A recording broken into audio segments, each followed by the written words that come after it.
지금 매수를 받을 거면 알트는 하지 마라. 비트 해라. 알트는 지금 너무 위험도가, 알트는 아직도 저점이 안 나온 코인들이 너무 많아요.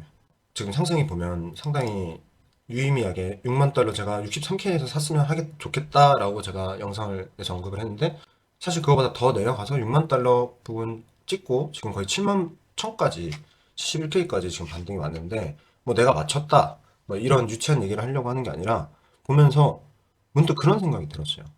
저는 작년 가을부터 77K에서 반등이 오지 않으면 63K까지 떨어질 거다. 그래서 사실 저는 메인 63K까지 떨어질 거라고 봤는데, 만약에 항상 차트라는 게 뭐 그런 말 있잖아요. 대응이 중요하다고. 하여튼 변동성이 있고 이게 상황이 변하기 때문에 또 다른 관점이 생기잖아요. 만약에 이게, 저 어제 불현듯 그런 생각이 든 거예요. 이게 만약에 더 떨어진다면 어디까지 떨어질 것인가? 최악의 시나리오는 어딘가?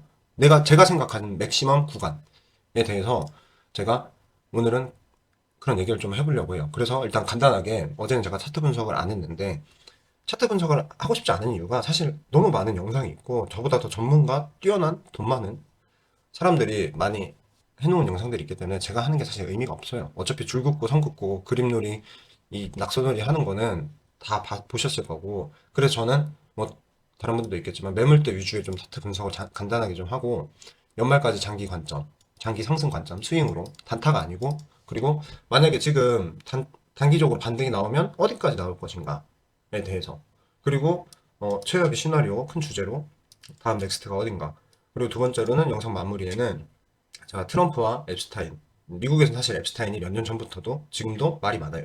그리고 테더 회장과 앱스타인이 뭐 만난 그런 거, 그리고 미국 정치와 비트코인, 그리고 또 기관 투자자들에 대한 불확실성을 간단하게 제가 제 생각을 얘기를 해보려고 해요. 보시면 작년 10월부터 고점을 3번을 트라이를 하고 지금 거의 폭포수처럼 흘렀죠. 누구는 이게 뭐 ABC다 라고 할 수도 있겠고, 아니면 누구는 이게 뭐 왼쪽 어깨, 뭐 대가리, 오른쪽 어깨 해가지고 이렇게라고 그림 놀이를 좀 할 수도 있어요. 그래서 이게 뭐 저점을 이탈해서 지지를 못해서 이탈했다 라고 설명할 수도 있겠죠. 이건 다 아시는 내용이니까 스킵하고, 이제 저는 이제 매물대 위주로 보면, 사실 이, 이 매물대가, 이 70K부터 이 50K 초반 부분까지 매물대가 21년도 고점 부분이라서 매물대가 굉장히 사실 비트코인 내에서 많은 부분이었어요. 그래서 저는 사실 63K를 바라본 이유가 이 매물대였어요. 여기를 지지를 못 해주면 올해 초에 이 부분을 지지를 하는 척 하면서 만약에 떨군다면, 여기에서 매수를 한, 사실 이게 큰 물량일지 모르겠지만 여기서 매수한 이 개미들이거나 이거를 한번 페이크를 주면서 여기까지 혹시 떨어져 77K 부분까지 떨어졌다가 올리지 않을까라는 생각을 했었어요. 근데 정확히 바로 스킵돼서 그냥 폭락이 됐죠. 그래서 다음 넥스트는 여기 매물대가 있는데, 보통 그런 말 하잖아요. 전에 지지했던 게 다음 저항이 된다. 아니면 전에 저항이 지지가 된다. 이제 뭐 역순일 수도 있고. 보면, 그래서 이 매물대가 참 많아요. 이 역사적으로 봐도 21년도 고점이 이어서 있고 여기가 지금 매물대가 굉장히 많아요. 이 긴 시간들이 있다면 여기에서 장기 홀더들이 있을 수도 있고, 현물로 그 사람들이 있기 때문에 여기가 좀 더 강력한 좀 지지가 될 수도 있다 해서 저는 60K를 주장을 했던 거고, 여기에 매물대가 강력한 지지가 될 수 있다고 생각을 해서, 정확히 이게 사실은 저희가 트레이딩으로 들어가면 정확히 뭐 어림 잡아서 뭐 70부터 60까지 이런 전체적인 구간이 사실은 지금 이렇게 차트를 펼쳐놓고 봐서 그렇지, 우리가 직접 트레이딩을 하고 매수 단가를 입력을 하면 굉장히 큰 범위잖아요. 이게 사실 몇 퍼센트도 차이가 많이 나고 거의 한 20%. 그러니까 우리는 좀 더, 우리가 실질적으로 수익을 올리려면 더 타이트하게 더 스팟을 찍어가지고 가격을 생각을 해서 입력을 해야 저희가 돈을 벌잖아요. 그러니까 이렇게 매물대가 크게 형성이 되어 있지만, 저는 그럼에도 불구하고 70K 부분보다는 여기를 떨궜다는 거는 얘와 이 부분을, 이게 떨어진다는 의미는 얘와 얘를 털겠다는 생각이라고 저는 생각하거든요. 그러면 이 저점 뭐 75K 부분, 75,000달러 부분을 저는 털 거라고 봤어요. 그래서 제가 77K에서 바로 다음 넥스트를 63K로 생각한 게, 이 부분 지지를 안 해줄 거다. 이 부분은 벽이 없다. 허물어지고, 이 부분도 뭐 고점이라고 하지만 허물어지고, 왜냐면 얘네들을 강하게, 이 사람들이 매수한 이 부분을 강하게 털려면 적어도 한 20%, 25%, 30%는 마이너스가 돼야 된다 생각을 해서 제가 63K 어떤 매물대를 생각을 한 거예요. 그래서 앞서 영상에서도 말을 했지만 저는 어쨌든 상승 관점을 봐요. 연말까지 스윙으로 길게 봐서. 그래서 앞으로 3, 4개월은 이렇게 가든 아니면 뭐 이렇게 갔다가 이렇게 가든 저렇게 가든 해도 저는 단기적인 상승 관점에서 이분들을 이 전 매물대를 살려줄 것 같지는 않아요. 그러니까 좀 안타까운 얘기인데 여기서 산 사람들은 여기서 물을 타거나 이쪽에 반등이 왔을 때 탈출을 해야 된다. 77만 7천 달러 부분에서 뭐 탈출해야 돼. 그래서 저는 맥시멈으로 뭐 디테일하게 얘기를 하면 앞자리가 8은 안 될 것 같아요. 8만 달러 부분까지는 안 올라갈 것 같고 70K 후반 부분까지 저는 반등이 단기적으로 오지 않을까 생각을 해요. 그래서 앞으로 3, 4개월은 이렇게 흘러가다가 뭐 이렇게 갈 수도 있고 아니면 이게 이렇게 갔다가 이렇게 갈 수도 있고 이렇게 갔다가 이렇게 갈 수도 있죠. 이건 모르죠. 근데 굉장히 3, 4개월은 힘든 시간이 될 거다라고 앞서 영상에서 얘기를 했고 그렇지만 결국에는 올릴 거다.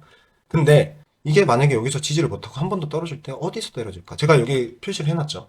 저는 앞자리가 4만 달러 부분까지는 보진 않을 것 같아요. 앞자리가 4를 보진 않을 것 같고 5만 부근 초반까지는 한 번 더 밀 수 있다. 왜냐면 여기서 이렇게 매수를 받았어.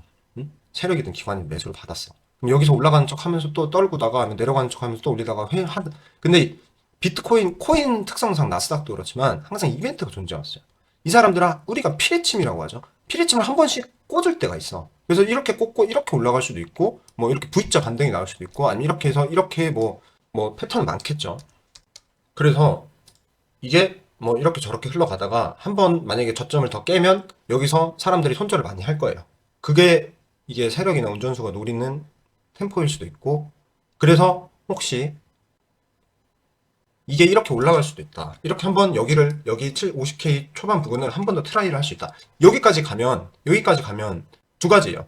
여기서 매수받은 사람들은 다 손절을 할 것이고 아니면 선물로 치면 상승이 나갈 거고 여기서도 매수를 받은 사람들이 이 구간이 사실 스펙트럼이 상당히 넓어요. 6만부터 7만 후반까지 2만 달러 사이, 이 2만 불 사이 구간에서 매수를 받은 사람들이 여기까지 떨어진다면 선물로는 청산이 날 수도 있고 아니면 손절이 나갈 수도 있어요.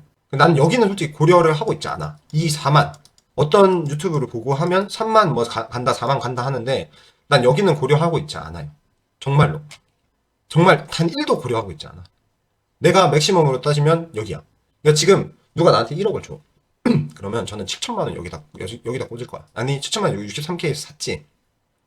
63K에서 샀고 나머지 30%가 내가 만약에 분할 매수를 들어간다면 여기도 아니야. 그냥 6만 달러 찍히면 그냥 가만히 손가락 빨면서 보고 있다가 저는 5만 부근 초반 부분에 오면 나머지 3천만 원 여기다 박을 것 같아. 이해하셨죠? 무슨 말씀인지. 그래서 만약에 또 그런 게 있어요. 선물로 치면 여기서 이렇게 했는데 여기서 숏을 여기서 친 사람도 있을 거고 여기서 친 사람도 있을 거예요.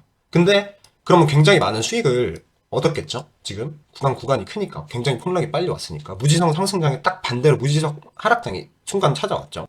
근데 내가 선물 트레이더면 여기서 이만큼 떨어졌으니까 내가 스위칭을 해서 여기서는 롱을 받아야겠다 하는 사람들이 분명히 있을 거예요. 왜냐면 우리가 이게 자만에 빠지거든. 저도 포함해서.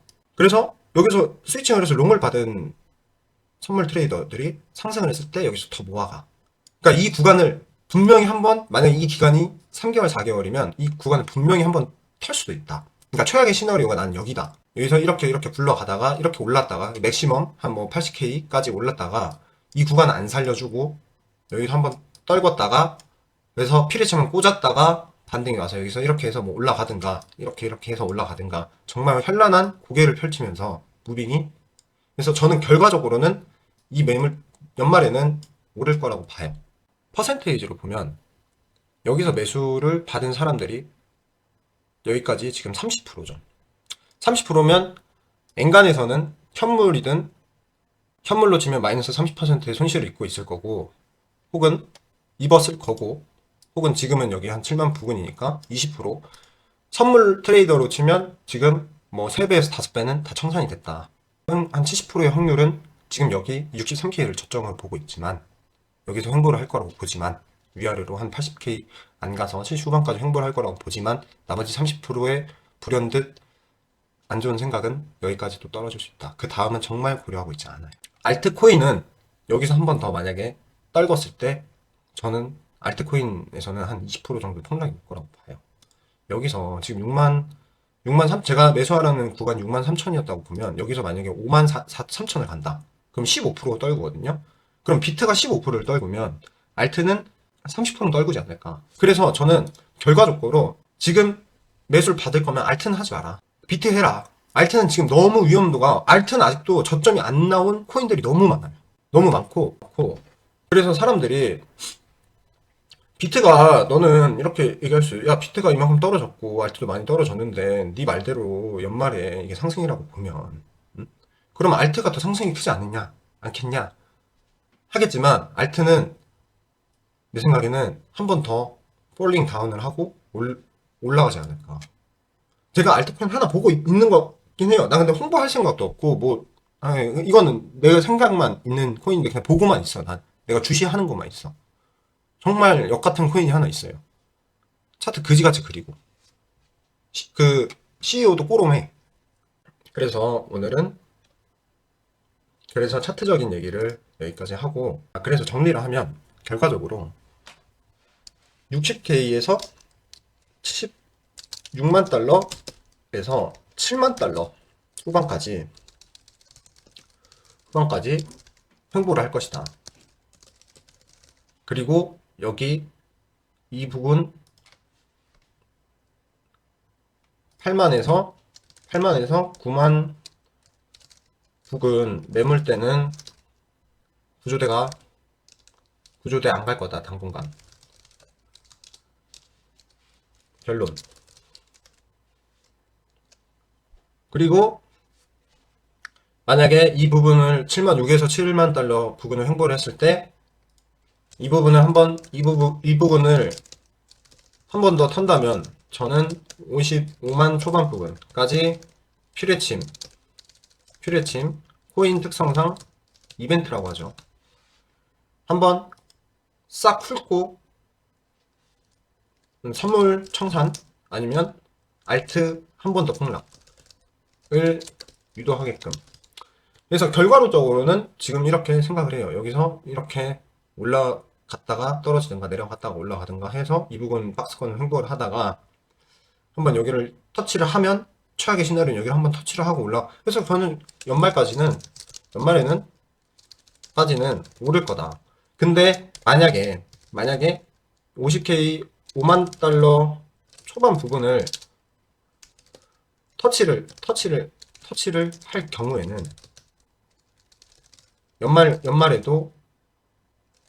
연말까지도 큰 상승은 안 나올 수도 있다. 그러니까 좀 텀이 길어지는 거죠. 그러니까 제가 생각했던 텀은 여기서 좀 뭐랄까, 여기서 이렇게 횡보를 하다가 이렇게 올라갔으면 하는 마음이 있는데, 지금 제가 높은 확률로 이렇게 생각을 하고 있어요. 어쨌든 우리는 모두 확률 게임을 하는 거니까. 그래서 이렇게 올라갈 거라고 생각을 하는데, 만약에 여기서 이렇게 하다가 이렇게 여기를 한번 훑고 가면 이게 좀 더 진행이 느릴 수도 있다. 그래서 연말에는 뭐 가격이 여기서 이 구간에서 머물러 수도 있고 한다. 최종 목표가가 어디냐라고 생각하면 그거는 전에 영상도 말씀을 드렸듯이 섣불리 말을 못 하겠어요. 생각하고 있는 구간은 있는데 그거는 내가 말할 수 없는 영역인 것 같고, 너무 뜬구름 잡는 얘기고 아니면 말도 안 되는 걸 수도 있고 누군가한테는 말이 될 수도 있는 거기 때문에 차트 분석이나 그건 여기까지 제가 말씀드리고, 그리고 트럼프와 앱스타인 테더 회장, 이게 사실은 어떻게 얘기해야 될까? 트럼프가 미국 내에서 공화당이잖아요. 그럼 앱스타인이, 사실은 미국 사람들은 그게 있어요. 음모론은 굉장히 좋아해. 왜냐하면 과거의 워터게이트 사건이나 그 음모론이라고 생각했던 사건들이 역사적으로 나중에 실체가 있던 걸로 밝혀졌거든. 그래서 미국 그 할리우드 영화 보면 굉장히 음모론, 뭐 다빈치 코드며 음모론 굉장히 많잖아요. 음모론 주제로 한 영화들이 굉장히, 그래서 미국 사람들은 음모론을 실제로 많이 믿고 안 믿고를 떠나서, 그런 우리 한국 사회의 다른 미국 사회에는 그런 음모론이 있어. 근데 정치적으로도 앱스타인이라는 사람이 누구냐 하면, 앱스타인은 죽었어요, 지금 뉴욕 교도소에서. 근데 미국 금융인이자 뭐 이것저것 돈 많은 사람인데 정재계를 이렇게 꽉 잡고 있던 그런 그림자 같은 사람이죠. 뭐 지금 뭐 이 사람 말년에 망했죠, 빌 게이츠. 지금 말년에 뭐 앱스타인이 지금 많이 터지고 있어요. 근데 이걸 뭘 얘기를 하고 싶냐 하면, 과거에는 앱스타인이 민주당, 그러니까 트럼프가 공화당이니까 민주당 쪽에서 앱스타인으로 트럼프랑 엮어서 공격을 많이 했어요. 했는데 지금 좀 세상이 시간이 지나고 보니까 앱스타인이 사실은 좌죠. 미국으로 치면 좌파들과 많이 대부분 8, 90%한 7에서 80%가 앱스타인과 민주당이 연결이 돼 있는 거야. 알고 보니까. 그리고 사실은 테더 회장 이랑 앱스타인이랑 뭐 떡밥은 사실 비트코인에 뭐가 중요하냐. 저는 미리 말씀을 드리지만, 저는 미리 말씀을 드리지만, 저는 모든 거는 정치고 뭐고, 호재고 악재고, 차트에 선반영이 돼 있다고 생각해요. 그런 사람이야. 그런 사람으로서 사실 이런 거를 크게 개의치 않다고 생각. 그냥, 선동용이거나, 그냥 찌라시용. 뭐, 이렇게 생각을 하는데, 그럼에도 불구하고 얘기를 하나 하고 싶은 게, 우리가 트럼프가 지금 당선이 되기 전부터 비트코인을 약간 지지하는 식으로 해가지고 어느 정도 코인의 상승을 이끌어온 게 사실이잖아. 그거는 부정할 수 없잖아. 어느 정도 단 몇 프로의 확률이라도 트럼프의 입김이 들어갔고, 트럼프가 시장을, 아니면 나스닥을 지금 뭐 관세든 뭐 중동 문제든 해가지고 어느 정도 입김이 있는 게 사실이잖아요. 우리가 차트에 반영이 되는 게 그 사람이 입에서 선반영이 됐든 후반영이 됐든. 그러니까 다시 돌아와서 앱스타인은 민주당 쪽에서 트럼프로 되게 공격을 많이 했는데 까보니까 자기들이랑 연결이 된 거야. 그리고 테더 회장과 앱스타인이 뒤에서 만났어. 그래서 뭐 코인베이스에 투자나 이런 얘기를 했는데 지금 이게 뭐 터져가지고 하는데 지금 이게 점점 밝혀지고 있는 거예요. 미국인들 입장에서는 그러니까 투자 심리가 그렇게 되는 거야. 그러니까 트럼프 입장에서 앱스타인을 선을 긋고 싶고 그으려고 하고 있기 때문에 비트코인이랑도 어느 정도 지금 저는 정치적으로는 선을 그은다고 생각을 해요. 우리가 투자 심리가 지금 나스닥이 고점을 어느 정도 찍었고 실제 디지털 골드인 비트코인 말고 골드가 떨어졌을 때 단 한 번도 우리가 그런 얘기는 들어본 적 없잖아요. 뭐 금값이 떨어지는데 비트코인으로 자금이 몰렸다. 비트코인이 막 나스닥 폭락하는데 비트코인만 오르고 그런 경우는 거의 최근에는 없잖아요. 사실 향후 몇 년 동안은 추종을 한 게 사실이잖아. 시세를. 미국 정치는 지금 이렇게 지금 어느 정도 흘러가고 있고 기관 투자자들 입장에서는 마냥 안 그래도 불확실성한 이 하락장이 지금 나스닥이 떨어지는 이 와중에 기관이 투자하기가 저는 쉽지 않다고 생각을 해요. 이렇게 단기간에 떨어질 수 있다는 거는 사실은 기관이 던졌다는 거거든요. 그러니까 개미들은 이런 차트를 만들 수가 없어. 제가 앞서 다시 말씀드리면 개미들은 이런 차트를 만들 수가 없어요. 이거는 기관이 던져야 나올 수가 있는 차트야. 이런 급락이나 이런 급등은 개미들의 힘으로 못 올려요. 그러니까 기관 투자 입장에서를 얘기를 하는 거예요, 제가. 기관 월가나 그런 데서는 이미 다 정보를 알고 있었겠죠. 뭐 앱스타인이나 뭐 트럼프니 뭐니. 그래서 그 전부터 이미 던졌던 거야. 우리는 그거를 받기 바빴던 거고. 그래서 이 불확실성을 이런 의미로 얘기를 하고 싶다. 트럼프 입장에서는 선거도 남아있고. 이거를 여러분들이 제가 좀 복잡다단하게 말씀을 드렸는데, 그러니까 제 영상을 끝까지 얼마나 봐주실 줄 모르겠어요. 근데 이게 어느 정도 제가 확률을 기반해서 얘기를 하는 거고, 실제 그냥 돌아가는 흐름, 지금 정치나 미국 정치나 그런 거를 얘기를 하고 싶었고, 그리고 결과적으로 뭐 지금 어쨌든 간에 지금 63K에서 사라고 했는데 저는 사실 과정보단 결과가 중요하다고 생각하는 사람으로서 63K에서 샀는데 올랐잖아요. 다시 떨어질 수도 있지만 맞췄잖아. 유치하게 그러고 싶진 않지만 그래서 조금 이런 부분에 대해서 고려를 해주셨으면 좋겠다. 이런 관점을 갖고 있다. 하지만 진짜 결과의 결과로 말한다면 오른다. 롱. 그지만 앞으로 3, 4개월 3, 4개월 힘들 것이고 한 번 더 떨어진다면 55만 달러 초반 부분까지 휩쏘거나 피레침을 꽂을 수도 있다. 그래서 선물 트레이더 같은 경우에는 배율 조정과 고배율 청산가를 4만 후반까지는 늘려놓는 게 좋다. 그 이후로는 그냥 같이 죽자야. 그리고 현물 같은 경우에는 지금 알트 주워 담지 마라. 그리고 알트 사지 마라. 알트 비추천합니다. 여기 분명히 보시면 알트 떨어졌다고 알트 이제 주워 담는 분들 계실 거예요. 현물, 업비트나. 아니면 선물로 알트 사는 사람도 있을 거고 극소수겠지만 저는 여기서 이렇게 흔들면 알트는 더 떨어질 거라고 봐요. 그리고 여기서 만약에 내가 안 좋게 생각하는 최악의 시나리오로 여기를 한 번 더 떨구면 알트도 한 30%더 떨굴 거야. 현물도. 뭐 선물은 다 청산일 거고 현물도 저는 알트는 그래서 쓰지 않았으면 좋겠다. 저도 알트코인은 지금 하나 생각을 하고 있는 게 있지만 너무 차트가 개떡 같고 아직도 나는 이 차트가 저점을 안 나왔다고 생각해. 그래서 알트코인을 보고 비트코인 차트를 보면 아직도 비트가 저점이 아닌 꼬름한 이유도 어느 정도 그거에 기반한 것도 있어요. 그래서 알트는 하지 마라. 결론적으로. 비트는 그래 결과로 내가 결과론적으로 얘기해 줄게요. 비트 상승. 언젠가 연말까지. 알트 하지 마라. 끝. 감사합니다.